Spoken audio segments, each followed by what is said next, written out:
Vote গণনার খবর জানবো। শুরুতেই যেতে চাই আমাদের সহকর্মী লামিয়া তিথির কাছে। তিথি, আপনি যে কেন্দ্রে আছেন, ভূতত্ত্ব বিভাগ কেন্দ্র, সেই কেন্দ্রের ভোট গণনা শুরু হয়েছে কিনা এবং ভোট গণনার পুরো যে প্রক্রিয়াটা, সেই প্রক্রিয়াটা বলবেন। সাফা, অন্যান্য কেন্দ্রে যেমন সকাল 8টায় ভোট শুরু হয়েছে, ভোট গ্রহণ, কিন্তু তার ঠিক ব্যতিক্রম কিন্তু এই ভূতত্ত্ব বিভাগে। যদি বলি যে কবি সুফিয়া কামাল কলেজ হলের যে শিক্ষার্থীরা রয়েছে তারা কিন্তু এই কেন্দ্রে ভোট দিয়েছেন, কিন্তু তাদের ভোটের যে প্রক্রিয়াটা ছিল সেটা কিন্তু কিছুক্ষণ দেরিতেই শুরু হয়েছিল। 8:15 থেকে 20-এর মধ্যে কিন্তু শুরু হয়েছিল, যার ফলে কিনা এই ভোট কেন্দ্র যেটি রয়েছে ভূতত্ত্ব বিভাগ, এই কেন্দ্রের কিন্তু যে রিটার্নিং অফিসার রয়েছেন তিনি কিন্তু সিদ্ধান্ত নিয়েছেন যে 4:20 পর্যন্ত কিন্তু এখানকার ভোট তারা এখনো নেবেন। কোনো যদি প্রার্থী, আমরা কিন্তু বাইরে এখন পর্যন্ত কোনো ভোটার দেখতে পাইনি, কিন্তু তারপরেও কিন্তু তারা 4:20 পর্যন্ত এই ভোট গ্রহণের কাজকর্ম করবেন। এরপরেই কিন্তু তারা এই যে কাগজপত্র রয়েছে তারা কিন্তু এই ব্যালট পেপারগুলো নিয়ে যাবেন, এবং এরপরে তারা আমাদেরকে জানিয়েছেন যে এখন পর্যন্ত সকাল 8টা থেকে শুরু হওয়া যে ভোট গ্রহণ সেটা কিন্তু এখন এই বেলা 4:15 পর্যন্ত কিন্তু 72 থেকে 75% পর্যন্ত কিন্তু তাদের ভোট গ্রহণ তারা করেছেন, এবং বাকি কিছু শিক্ষার্থীদের জন্য তারা কিন্তু এখনও অপেক্ষা করবেন 4:20 পর্যন্ত। তারা কিন্তু বারবার অ্যানাউন্স করছেন যে কেউ যদি ভোট দেওয়ার থাকেন তারা কিন্তু এই কেন্দ্রে এসে ভোট দিতে পারেন, এই কেন্দ্রের ভোটাররা।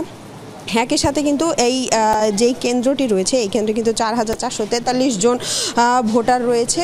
তো রিটার্নিং কর্মকর্তারা আমাদেরকে জানিয়েছেন এই যে ভোট কেন্দ্রটা রয়েছে এই কেন্দ্রে কিন্তু বিকাল 5টা নাগাদ কিন্তু ভোট গণনা শুরু হওয়ার কথা তারা বলেছেন, কেননা 4:20-এর পর থেকে তাদের কিছু গোছগাছের বিষয় রয়েছে, এবং 5টা নাগাদ কিন্তু ধন্যবাদ। যেতে চাই কার্জন হল কেন্দ্রে, সেখানে আছেন আমাদের সহকর্মী আরিফুর রহমান সবুজ। যাচ্ছি সবুজের কাছে।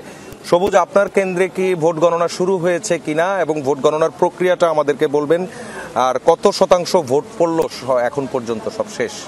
সাফা, এখন পর্যন্ত ভোট গণনা শুরুর প্রক্রিয়া সেটি শুরু হয়নি। এইমাত্র, অর্থাৎ যারা একেবারে শেষ দিকে এসেছিল তাদের ভোট কাস্টিং শেষ হয়েছে। তারপরেই মূলত বক্সে যেই বক্সগুলো রয়েছে সেই বক্সগুলো সিলগালা করে দেওয়া হয়েছে। বক্সে যেই ব্যালট পেপারগুলো যেখান দিয়ে ফেলা হতো সেই জায়গাটি একেবারে কষ্টে মেরে দেওয়া হয়েছে।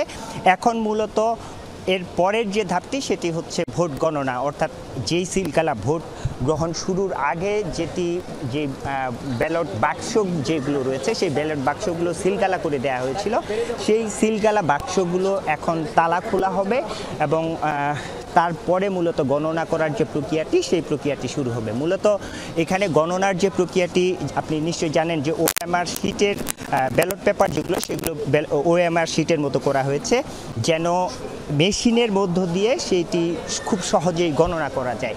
সেই প্রক্রিয়াটি হয়তো এখন বাক্সগুলো খোলার পর ব্যালট পেপারগুলো গোছানো হবে একটি একটি করে, দেন তারপরে সেটি মেশিনে ঢুকিয়ে গণনার প্রক্রিয়াটি শুরু হবে। এবং এই পুরো প্রক্রিয়াটি জায়েন্ট স্ক্রিনের মাধ্যমে, এই হলের বাইরে জায়েন্ট স্ক্রিন লাগানো হয়েছে, সেই জায়েন্ট স্ক্রিনে গণনার পুরো প্রক্রিয়াটি আসলে স্বচ্ছতার স্বার্থে দেখাতে চান, এবং সেই স্বচ্ছতার সাথে সেই পুরো গণনার প্রক্রিয়াটি দেখানো হবে। সেই প্রক্রিয়াগুলো চলছে।